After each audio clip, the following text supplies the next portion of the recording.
How do you deal with that as a family? Well, we don't, in many respects, need to deal with it. Princess Anne had stayed silent through whispers, private disagreements, and months of uneasy palace tension. But this was different. When a sealed internal file detailing Camilla's secret attempt to reshape parts of the coronation arrangements reached Anne's hands, restraint vanished. She read the final page twice, placed it flat on the table, and delivered a judgment nobody expected from the king's famously disciplined sister. Camilla had crossed a line that could no longer be ignored. Before we go deeper into what this really means for the royal family, make sure to subscribe so you don't miss a single update. Anne did not raise her voice. The confidential planning file, an internal record used to track proposed ceremonial changes, showed that the Queen had pushed for adjustments increasing her prominence while reducing the visibility of senior royals, including Anne. A coronation is not simply a family celebration. It is the formal ceremony in which the sovereign is crowned, with every position carrying meaning about hierarchy, continuity, and trust. Anne reached the passage concerning her own place and grew colder. She removed her glasses, set them beside the file, and looked directly at Charles. Who authorized this? The question landed harder than anger. The king understood instantly that his sister was not wounded by pride. She believed someone had crossed a boundary around the crown, and confronting his wife now meant forcing him to choose between family loyalty and institutional responsibility. Charles turned back through the pages, searching for an explanation. None came. The proposals were not one impulsive suggestion. They formed a coordinated sequence covering seating, ceremonial access, procession positioning, and private discussions about which royals should remain closest to the sovereign. That mattered because proximity at a coronation signals more than affection. It tells the country who stands nearest to royal authority. Then Anne found the line that changed everything. A handwritten notation suggested the changes should be advanced before family members had time to object. She read it again, and the room seemed to tighten around the silence. To her, that sentence removed any possibility that this was innocent confusion. Someone had anticipated resistance and tried to move first. Anne closed the file but did not end the matter. She asked that nobody contact Camilla yet. Before accusations flew, she wanted every page traced and every name connected to the plan fully identified.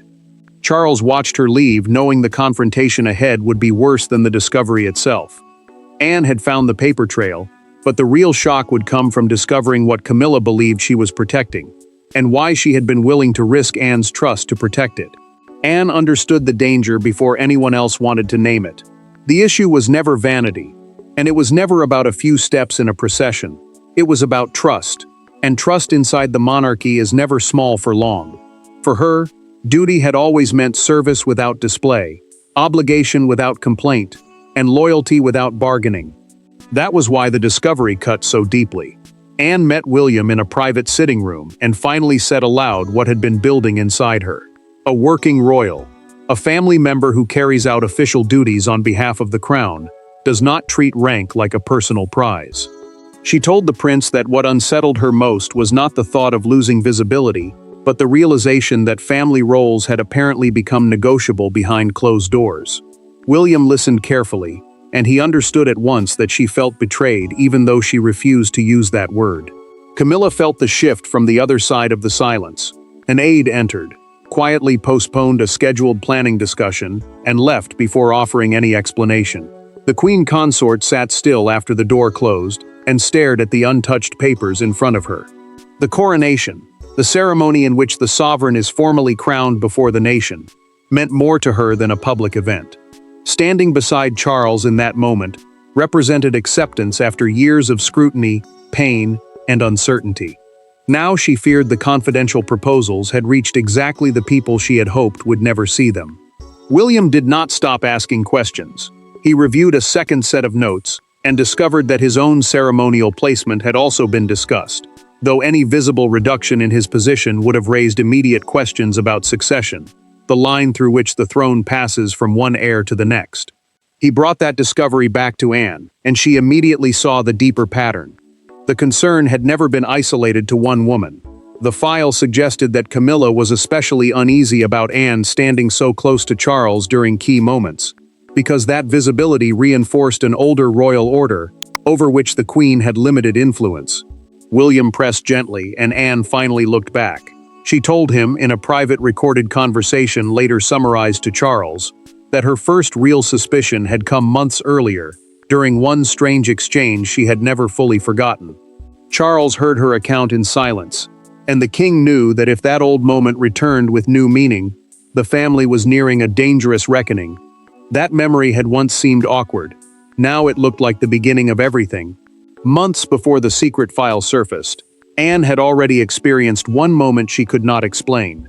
During a private coronation planning session at Buckingham Palace, Camilla unexpectedly questioned whether the Princess Royal needed to appear so close to Charles during a crucial ceremonial sequence. The room went silent. Anne said almost nothing, but she remembered the request, the awkward pause that followed, and the speed with which Camilla tried to make the suggestion sound harmless. Anne had entered that meeting expecting routine adjustments, not a challenge to the structure around her brother. A procession plan, the formal order showing where senior royals move and stand during a state ceremony, carries symbolic weight because closeness to the sovereign signals trust, rank, continuity, and institutional importance. Camilla proposed moving her farther from Charles during a major sequence, while giving greater visibility to members attached to the Queen's household. The suggestion sounded technical. Anne understood immediately that it was anything but. Anne did not argue. She slid the seating and procession papers back across the table, looked directly at Camilla, and asked whether Charles had requested the change. The Queen Consort hesitated, then spoke around the question rather than answering it. That pause mattered. Anne had spent too many years inside royal life not to recognize when a simple answer was being avoided, and Camilla's attempt to soften the proposal only made the silence heavier. Charles crossed paths with his sister after the meeting, and one brief conversation changed everything. Anne mentioned the proposed adjustment carefully, expecting the king to explain it. Instead, he looked genuinely confused. He had not initiated it. She felt the first sharp pull of suspicion, but chose not to press him, because coronation preparations were already placing enormous strain on the family, and she refused to ignite a marital confrontation without proof.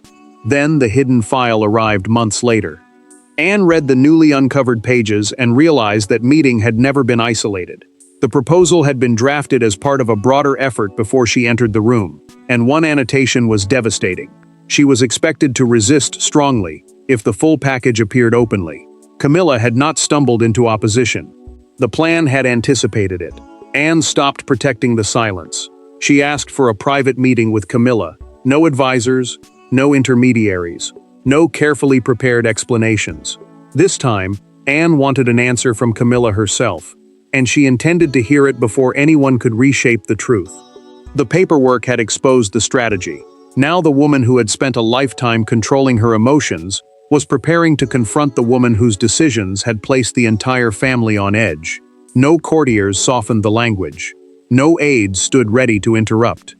When Princess Anne entered the private room where Camilla was waiting, she carried only the copied pages that had triggered the crisis. She placed them between them and remained standing. Camilla began explaining almost immediately, but Anne cut across her. The question was no longer whether the plan existed. The question was why the Queen believed she had the right to change other people's positions without confronting them openly. Anne made one thing clear before the argument could become personal. Charles, as sovereign, the reigning monarch with final authority over major ceremonial decisions, had every right to approve changes. Her objection was different. The planning trail suggested that normal consultation had been bypassed and that family members affected by the changes had been kept outside the discussion.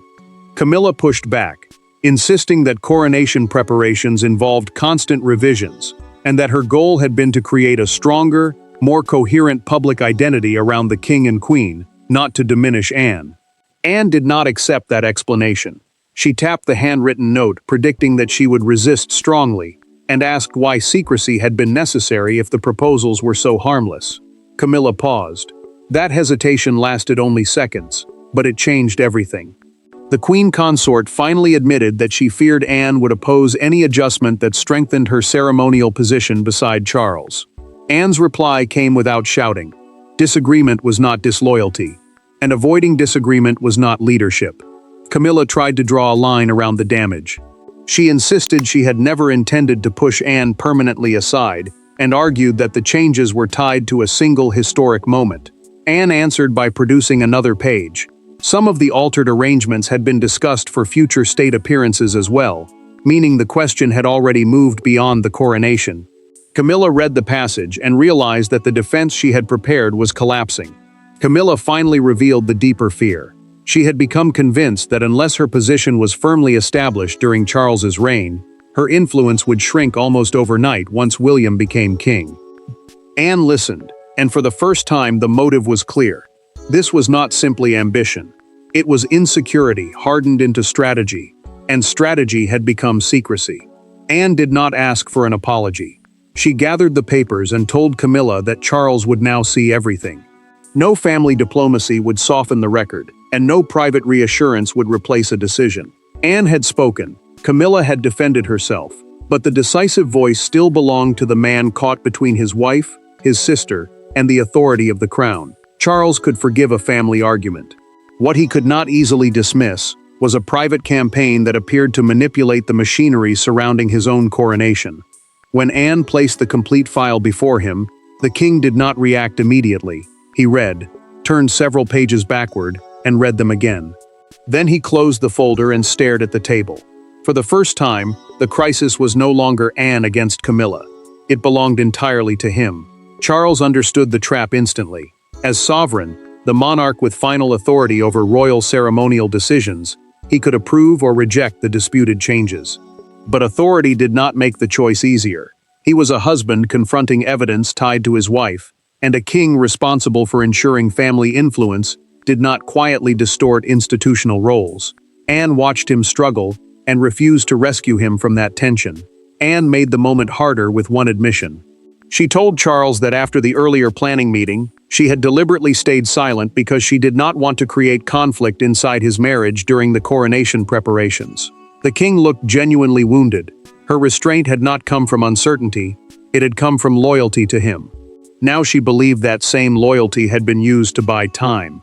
William entered only after his father had read everything. As heir, the person next in line to inherit the crown, he had to tread carefully. He could not appear to manage Charles's marriage, yet he had every reason to defend rules he would one day inherit. The prince supported Anne's demand for accountability, but he also warned that publicly humiliating Camilla could turn a contained crisis into a lasting fracture. Charles finally asked the question nobody had wanted to say aloud. Could reconciliation still be possible? Anne answered without hesitation. Reconciliation and accountability were not opposites. She would speak civilly to Camilla, and she would not campaign against her, but she would never pretend the conduct described in those pages was acceptable. Charles made the decision. He ordered every disputed ceremonial recommendation checked against the original authorized plans, and suspended informal influence, until that review was complete. William backed the move, and Anne accepted it because the process, not revenge, was what she had demanded from the start. The unexpected alliance gave the king a path forward, but it came at a painful cost. Charles signed the review order and said nothing more, and she would understand its meaning immediately too. The king had chosen procedure over protection, and for Camilla, the consequence arrived not as a shouting match, but as a quiet message that changed what she was allowed to control. Camilla expected anger. What arrived instead was far colder. A senior aide entered with revised instructions, explaining that coronation-related ceremonial decisions would now require direct authorization through the king's formal office. Several informal channels she had previously used were gone. She read the page without speaking, dismissed the aide, and remained seated long after the door closed. Nothing had been publicly taken from her. Yet privately, she understood that trust had been restricted. Camilla read the instructions again and felt the meaning settle heavily. The ceremonial hierarchy, the formal order that determines precedence, duties, and positioning among senior royals, had been restored wherever later changes lacked clear approval. Anne's established place beside Charles in duties tied to the sovereign remained intact. The queen had not lost her title, her marriage, or her public standing. What she had lost was the freedom to shape other people's roles through informal influence. Camilla removed her glasses, placed them beside the letter, and sat motionless. Anger came first, but it did not last. What hurt more was the realization that Charles had not defended the disputed plan. The king had reviewed everything and chosen to protect the boundary Anne had demanded. She could still stand beside him as queen, but that position no longer gave her room to redefine the place of everyone around them. Charles entered later and found her alone. Camilla finally said what pride had kept buried. She had been terrified of becoming irrelevant. The queen consort admitted that every decision had been shaped by a fear that her importance would disappear the moment his reign ended. The king listened, then answered with painful simplicity. Protecting her place could never require weakening somebody else's. He did not condemn her, but he refused to excuse what she had done. Camilla went further than she had before. She acknowledged that William's eventual accession had haunted her thinking because the prince would inherit not only the crown, but the power to define the monarchy without her at its center. Charles heard the fear beneath the strategy, yet he also knew that fear had driven her toward secrecy. Then Charles revealed the detail she never expected. Anne had argued against public humiliation and against stripping Camilla of any legitimate role. The woman she had feared most had quietly prevented the response from becoming harsher. That knowledge broke through her defensiveness in a way punishment never could. Camilla made one request. She wanted to meet Anne privately, with no Charles, no advisors, and no palace machinery between them. For the first time since the plan surfaced, she was no longer preparing a defense. She was preparing to face the person she had wronged. The second meeting felt nothing like the first. Camilla arrived without papers, advisors, or carefully prepared arguments. Anne was already waiting. Neither woman sat immediately. For several seconds, there was only silence between them, the kind created when anger has exhausted itself, and something more difficult has to follow. Camilla finally acknowledged what Anne had wanted to hear from the beginning. She had allowed fear about her future to justify decisions she should have discussed openly. Camilla knew there was nowhere left to hide. This private meeting removed the institutional buffer, the layer of aids, protocol, and formal procedure that normally protects senior royals from direct confrontation. She could not appeal to Charles, blame palace machinery, or soften her intentions through official language. Anne faced her with the same restraint as before, but this time the anger had changed into something quieter and heavier. Anne explained that ceremonial visibility had never been the real issue. Her fear was precedent. If closeness to the sovereign could be negotiated privately, then duty itself could slowly become secondary to personal influence. She had spent decades believing responsibility determined royal standing. Camilla's actions had threatened that principle, and the Princess Royal wanted her to understand why that mattered far beyond one coronation. Camilla finally admitted something more painful. She had always viewed Anne as secure, someone whose place within the family could never truly be questioned, while her own acceptance had felt conditional. The queen consort confessed that Anne's confidence had begun to feel like resistance, even when no challenge existed. Insecurity had distorted respect into suspicion. Anne softened, but she did not absolve her. She told Camilla that fear could explain what happened without excusing it. Still, she acknowledged that years of public judgment had placed pressures on her that Anne had never experienced in quite the same way. That recognition did not erase the breach, but it created space for something other than punishment. Camilla then made the offer that changed the conversation. She would personally withdraw every disputed recommendation, rather than allowing Charles's office to erase them quietly. Anne accepted, but attached one condition. Any future disagreement had to be spoken openly before decisions entered palace channels. Anne agreed not to pursue further internal sanction. Camilla accepted the boundary without argument. Their private battle was over, but their silence outside the room would not last. News of the confrontation had already escaped palace walls, and the public was about to turn a deeply personal reckoning into a national spectacle. By morning, the dispute was no longer confined to private rooms. Broadcasters led with the extraordinary fracture between two of the monarchy's most recognizable women, while newspaper stands turned a procedural battle into a story about loyalty, ambition, and royal survival. Yet one moment captured the public imagination more powerfully than any headline. Anne arriving at Buckingham Palace alone, expression fixed, while crowds behind the barriers called her name as cameras followed every step. Anne hated what the story had become. Public reaction split almost immediately between those who saw her intervention as a defense of institutional discipline and those who believed the scandal proved old tensions inside the royal family had never truly disappeared. Charles faced his own scrutiny because he had refused to publicly punish Camilla. The king's restraint was read as an attempt to protect both his marriage and the credibility of the crown, a balance that left neither side completely satisfied. Anne watched the television coverage later with William and grew visibly frustrated. The princess told him that her entire purpose had been to stop personalities from becoming bigger than duty, yet she had now been turned into the symbol of a royal faction. William understood the irony. The future king reminded her that once a private dispute becomes public, people often choose characters before they understand principles. Camilla felt the humiliation from the opposite direction.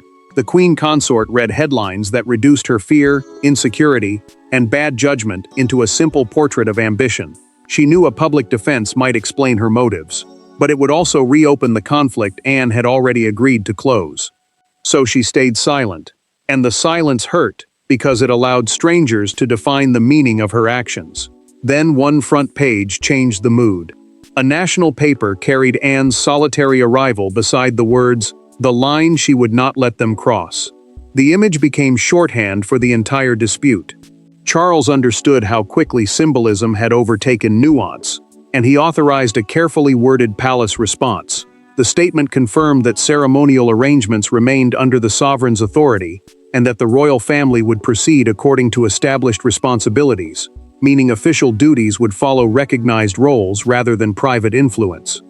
Charles never named Camilla, and Anne was never praised directly, but the principle she had defended was now unmistakably validated.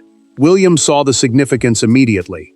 The public storm had reached its peak, yet the real consequence was no longer outside the gates. The headlines would fade, but inside the monarchy the answer was already clear, and Anne's decision had permanently redrawn one crucial boundary. And everyone inside the family knew what that boundary meant. In the end, Princess Anne did not destroy Camilla, remove her title, or force her from the king's side. She did something quieter. She proved that access to the sovereign could not become permission to rewrite everybody else's place around him. Camilla remained queen. Charles remained beside his wife. But the secret coronation effort ended. The disputed changes disappeared, and one rule survived the crisis. Royal influence had limits, even at the very top. Anne saw the result in the final review. The formal review, the internal process used to compare disputed changes against the authorized arrangements, restored ceremonial responsibilities, unless Charles personally approved any alteration through established channels. Her place remained intact because the king accepted the deeper principle she had defended. Institutional duty could not be quietly reshaped by private rivalry. Charles met Anne once the decision was complete, and thanked her for protecting the crown without publicly humiliating his wife. The king knew that balance had mattered. She answered that protecting him had required saying something he did not want to hear. Neither treated the exchange as victory. Both understood that loyalty without honesty would have protected the problem rather than the monarchy. Camilla faced Anne before their next major family engagement and offered no dramatic apology. The queen simply acknowledged her, and Anne returned the gesture. That restraint said more than a public reconciliation ever could. Camilla had already followed through on her private promise, personally withdrawing the remaining contested requests, and accepting that her position beside Charles did not give her control over Anne, William, or the wider structure of royal duty. Charles emerged from the crisis changed. He understood that keeping peace inside a family could not mean avoiding difficult decisions. William saw the episode as a lesson in the monarchy he might inherit. He recognized that relationships survive only when institutional boundaries remain clear. Camilla kept her rightful place. Anne kept hers, and the rules between them were finally understood. Anne had broken her silence because silence had stopped protecting the monarchy and started protecting the problem.